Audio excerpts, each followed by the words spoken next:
So I wasn't on last week, and I know that, Sean did tell me, you had told us to stay the course and, keep, trying, and, eventually it would hit. So we actually I tried to put some more stuff in, and they were, our offers weren't accepted, but so this time we actually put in 3 offers at one time. Come on now. She saw, I'm sorry, I thought somebody said something. So we actually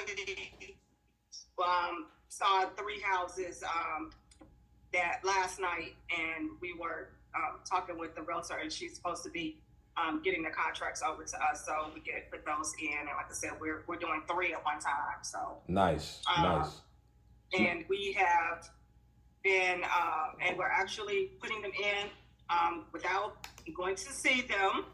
We've been looking at the pictures, looking at and trying to look to see what we thought, what we think the repair costs are going to be, and knowing with the clause that you have in the 7 days to get out or whatever, give us time to have our contractor go out there to look at them. But we're just trying to do all 3 at one time, and it was like at least hopefully one of them will hit. But that's kind of where it is right now. Is we have the 3, and we've kind of the realtor, she does what she calls a CMA, but it's a little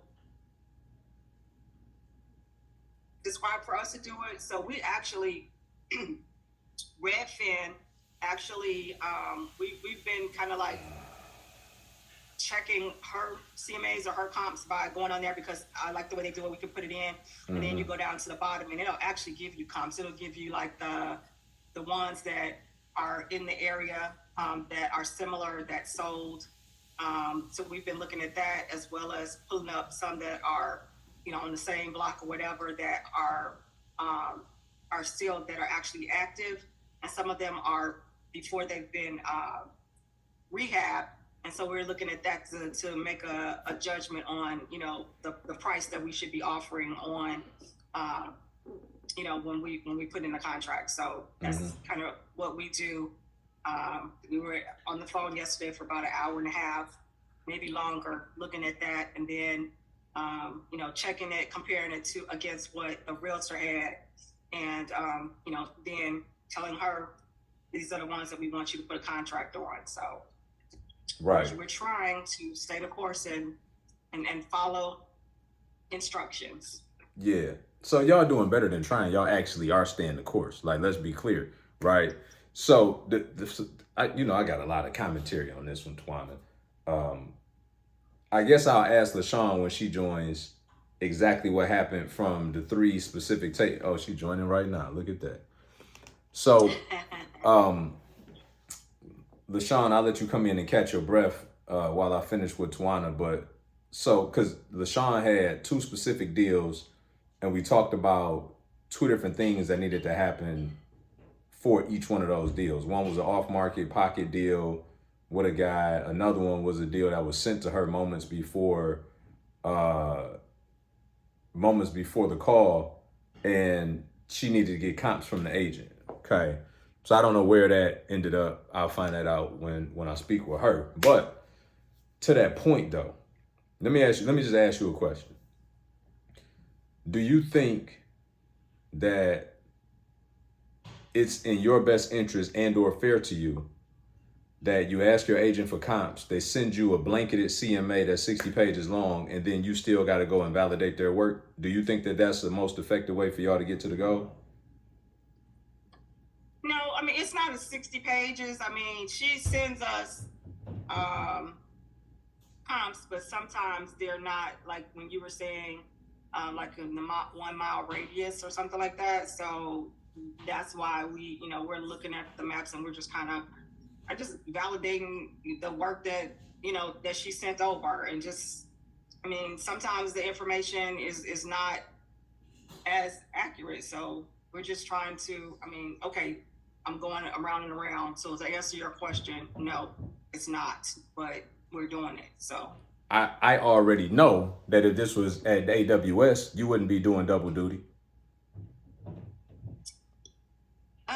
you're right. Okay. I mean, I'm just saying. So, and again, I'm not beating y'all up every week. My intent is to continue to head y'all forward because y'all breaking down all these barriers, right? And this is another one, and this is an important one because one, a CMA is a stroke of a key. That's the easiest thing to do. See, it requires no real work or thought, right? You tell the agent, I want a CMA, they put in the address and literally run a search for a CMA and give you this comparable market analysis. But if the agent understands the way in which you evaluate comps, then they should be sending you specific comps that are within 6 miles of the date, that are plus or minus 500 square feet of the subject property, that are the same architectural style, that are plus or minus 10 years of the year built, that match up. They should go and extract this information and send you the 3, 4, 5 properties that directly coincide with what y'all requesting. Y'all shouldn't be getting this blanketed CMA with comps that's skipping neighborhoods and jumping subdivisions and stuff all over the place to where you then got to go and validate her work. Y'all tell her specifically what you need her to send, and she need to specifically pull out of that CMA those properties with the videos and the pictures that are clickable. Because another problem with CMAs a lot of the time, they end up coming up in PDF form. So now you can't even pan and switch through the photos because they all in a PDF. So that don't give you lack perspective when you're trying to see the totality of what's happening inside of this property when you're evaluating it remotely. So if they send them to, if she extract out the actual properties that are comps that have links, each one of those links will have clickable photos and videos, and it's a lot more intuitive, right? And that's how we effectively do what we do. And so, it sounds like y'all incrementally getting better, but she need to just stop doing what she want to do and do exactly what y'all need her to do. Brian, Yes. can I ask your question, please? Sure. So, do they even know that they're supposed to be doing that stuff? Because I have a problem right now with my realtor. You know, I tell her what type of house that I'm looking for, and she sends me something that's automatic. It's like she's not even looking at the type of house that I'm interested in. She just sending me, like you say, what she want to send me, and I feel bad because of the relationship, and I still want to pay her for her time, but yeah, she's still not checking all the boxes. Yeah, it's a chronic issue. You have to teach agents like people. You got to teach them how to treat you. And so when I come to you here in a second, I'm gonna give you some specific criteria to give to her to make sure that we nip this in the bud, right? And I'm really belaboring the point because it's so easy to acquiesce and go along to get along, particularly because once you start building rapport with somebody, it's easy to massage the truth, right? But the truth of the matter is, if you ain't doing what I'm asking you to do, then you're not doing what I'm asking you to do. And if I got to go and double check and fact check, then that means that I just, like, why am I now doing your job? And more importantly, while Redfin may be a very user-friendly application, the whole reason why we tell you to go to an agent is because Redfin data not good. So it's a method to my madness as to why we do it the way that we do it. And either the realtor is going to give you exactly what you're supposed to get, or you need to stop or you could keep doing the extra work. I mean, I ain't trying to impose on that either. If y'all just like doing extra work, y'all can keep doing the extra work. You know what I mean? But I'm exhausted listening to it. Do you want to chime in, LaShawn, about our realtor?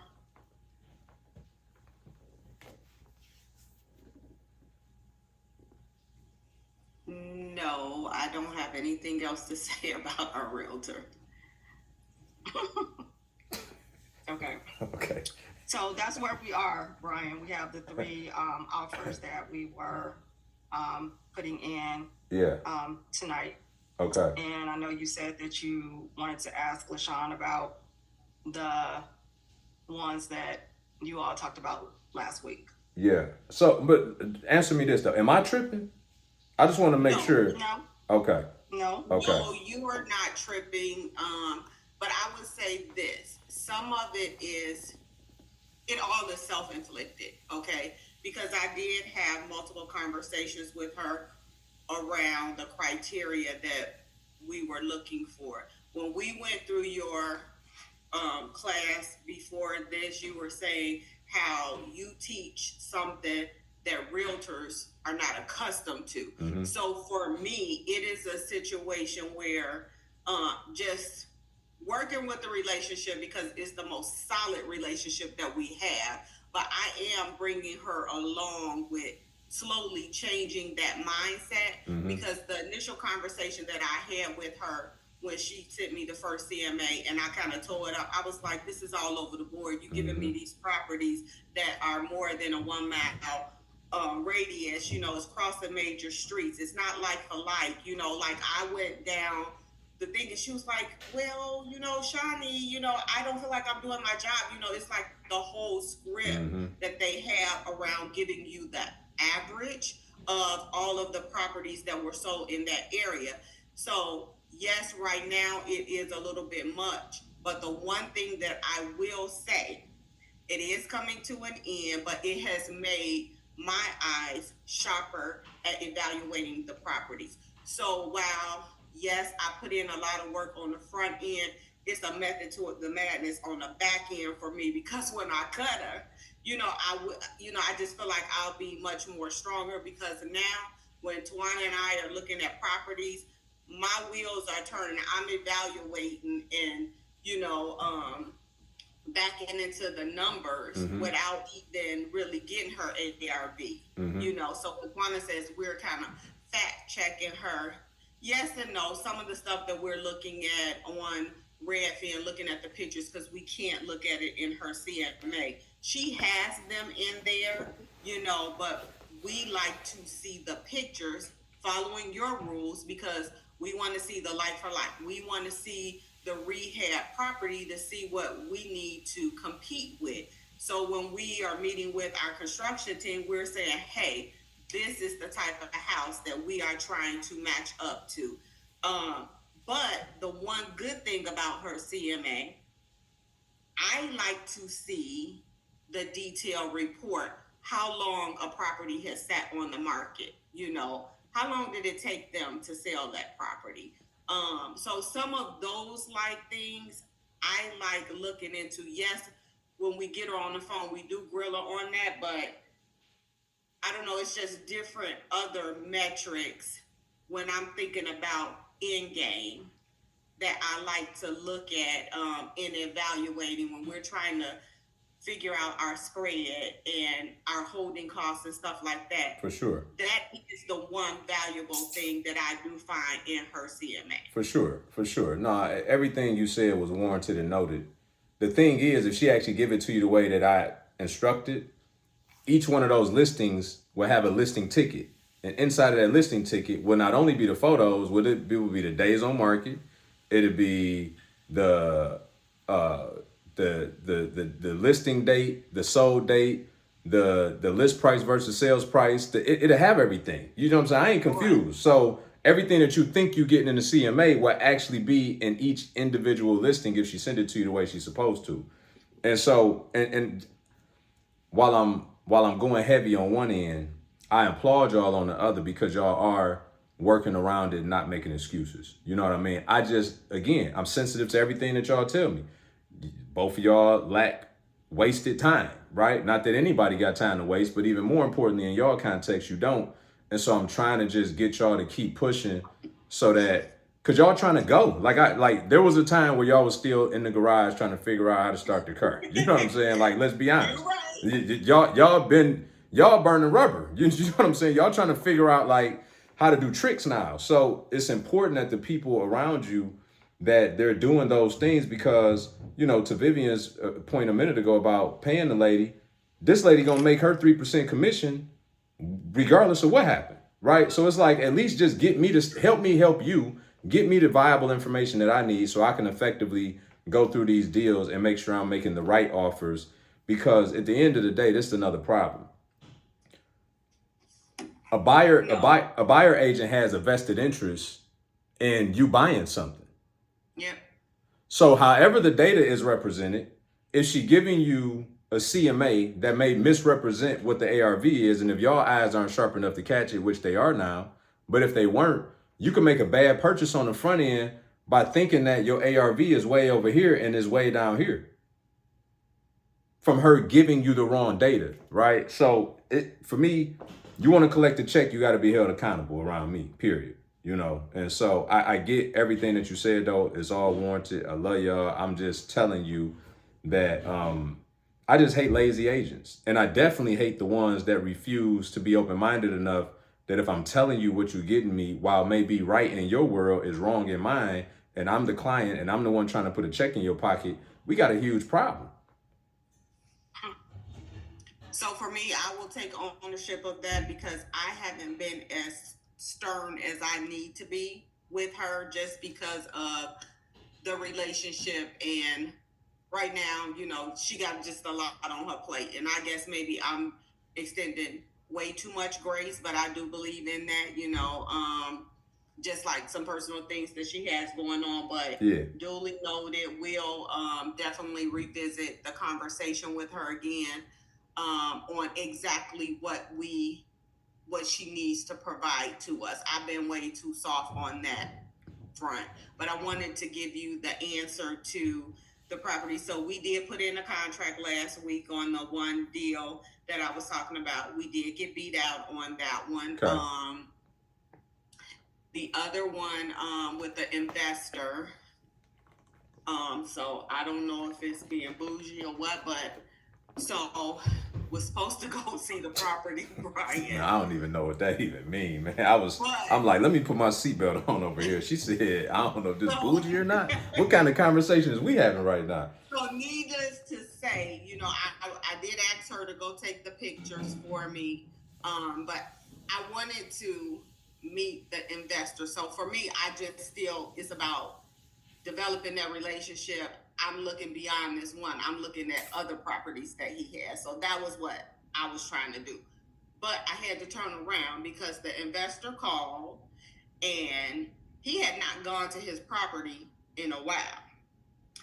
It was human feces in there, needles, all kinds of like squatters had gotten in there. So like that was a quick turn. My realtor knew. She was like, "Oh, I'm so sorry. We need to, you know, abort this mission. I hope you haven't, you know, like." So I was like, "Okay, that's fine or whatever. I'm gonna have to meet with him another time or whatever." Yeah, because I wasn't going to see that. He needed to work on that one. So I don't know that may be the right property for us, because if I had got there, Brian, and human feces, I don't know what I would have done. So that one, I don't know. I'm kind of putting it on the shelf. I don't know. I'm looking sad at this investor. I don't know. So let me ask you a question. What's the ARV? It is like in the 220s, and also that was the other thing. So I did ask her, just like what you said, to give me the property. She gave me the property that night. I did ask for the comps, but I wasn't waiting on her to provide the comps. I started looking myself because I said I need to be armed with the facts when I meet with this guy. It sounds like I heard that before for some reason, dealing with this agent, that you had to do the work yourself. But anyway, carry on. I just didn't feel like waiting on her. So it, like everything, all of this happened after our meetings. Usually you kind of put the cables to our backs after these meetings, and I'm listening to other people, how they're working their deals. So for me, like, I don't have to butt my head a million times, although it may seem like it. But I usually listen and like immediately try to course correct and like implement different things. So like last Monday, I immediately got the address. She was sending it to me, but I just, you know, start looking myself. I was just very anxious. To your point, my time is precious. I work a full-time job, so I was trying to cram things in at night because I needed to go in the office the next day. So I was spot on with what the ARV was, you know, based off of the information that she shared. It's just that, like for me, until that property is, you know, he handles it, I can't even go look at it, truthfully. That's nasty. Okay. So, okay. I get it. Fair point, right? But the ARV, as you said, in the 220s, do you have any idea what they want for the property? So he said 50. I said that was too high, because these properties need, even though I hadn't seen it based off of the description and the brief conversation that I had with him over the phone, it probably needed like $100 grand in it to bring it up. I'm not giving you 50 for it when the ARV is only like 220 something. So, you know, I was like, we need to get that number down some. And then we had not, you know, seen any pictures or anything, and had not had an opportunity to talk to our contractor. But I was just thinking worst case scenario, the contingencies, like $100 grand, because it's a small slab house. I think it was a 2-1. You know, so 2-1, about 1,100 square feet, somewhere between yeah. So 100 grand. I mean, it's hard to put 100 grand in 1,100 square feet. It's probably Right. If it need everything, if it's down to the studs, I mean, it's a 2-1, right? So you got one bath. Even if you had to replace the roof, you're talking $7 grand tops. You talking, you know. But trying to add another bedroom and bath. Oh no! See now the plot thickens. I didn't know y'all was trying to pop the top and extend the extend the place. That's now what I'm saying. You know, to try and get on the high end. You know, Yeah. so looking at what was out there, because this is a small, like, you know, area, you know, lower income area, but just trying to create some affordable housing. So like it's anywhere from like 150 to 2 something. So I think the 2-1s were like the high 100s or whatever. And without being able to see it, and I can't be mad at my realtor, like she didn't want to walk the feces to take no pictures or anything like that, you know. So I wasn't mad at what her do on she that want to do? one. Can you tell me what she want to do other than just hit buttons and like what is her interest? You know what I mean? Like, Well, I'm gonna say this though, she is like, sometimes she does the most. Case in point, she's my realtor on my personal. Like, she wants to buy washers and dryers for me. Like, I don't need her to buy me my business. You know, I need you to earn my business. Yeah. Doing, to your point, the different things that we need her to do. It's just like I said, I'm gonna take some responsibility or accountability on that, because like I said, I've extended some grace based off of personal issues I know that she had.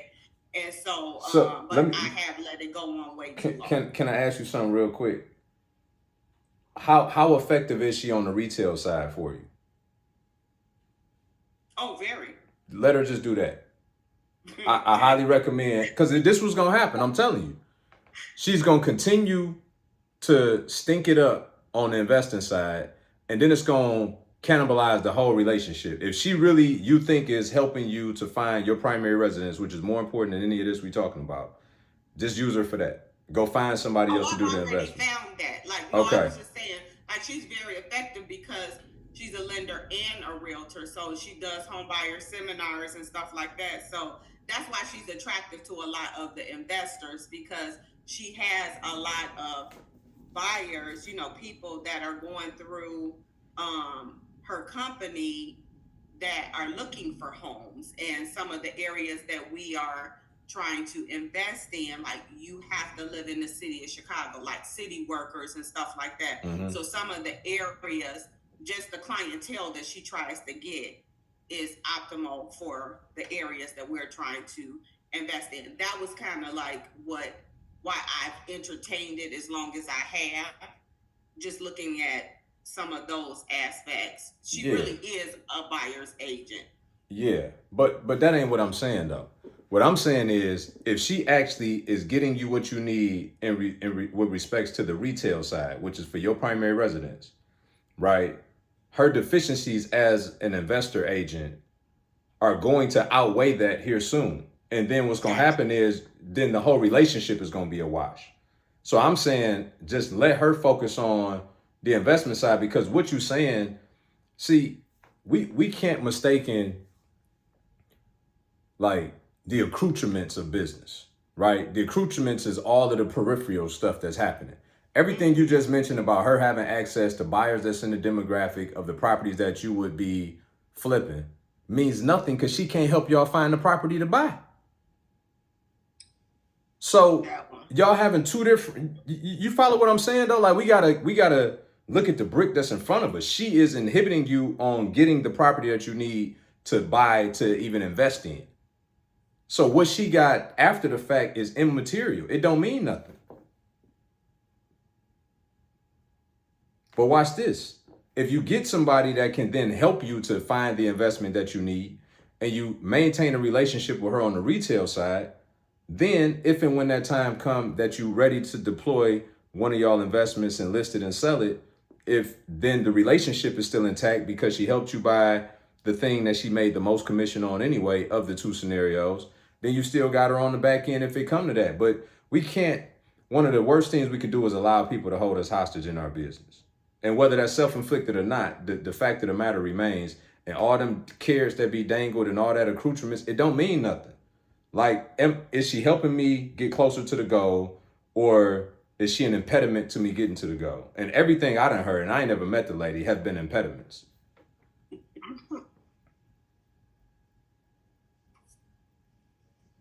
Okay, I will explore some other relationships. This will be the last conversation regarding our realtor. Sounds good. Can I help with anything else? That's it. All right. Keep up the good work, gals. All right. Y'all so funny, man. Mr. Keith. We missed Keith last time. You dropped off. Hey, how's it going? Good, man. How you doing? I'm okay. Please don't tell me you got realtor problems. Kind of in the same boat. Jesus Christ. With LaShawn and Twana. Okay. Okay. I mean, I asked for comps, and it takes them 2, 3, 4 days to give me the comp. So that's part of the issue. That is an issue for sure. For sure. So I hit one up this morning. I needed some comps in the area, something that I saw over the weekend. Mm-hmm. I needed some comps right away. He told me he would, and I just read the text again. So I kind of thought something when he sent it. I thought it was gonna be today, Mm-hmm. but he said in an appointment, I'll pull these later for you.